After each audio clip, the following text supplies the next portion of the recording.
Hello friends, my name is Yana and I am the owner of Rosy Plain.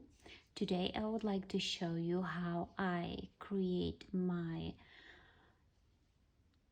piece stitch. It's also called moss stitch and it's very simple.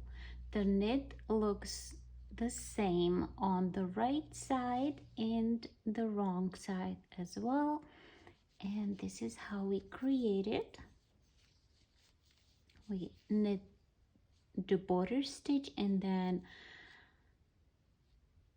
this was purl stitch in the previous row, so we are gonna knit and then we will purl, knit and purl, knit and purl. So basically you see that this stitch was purled in the previous row, so we are knitting it.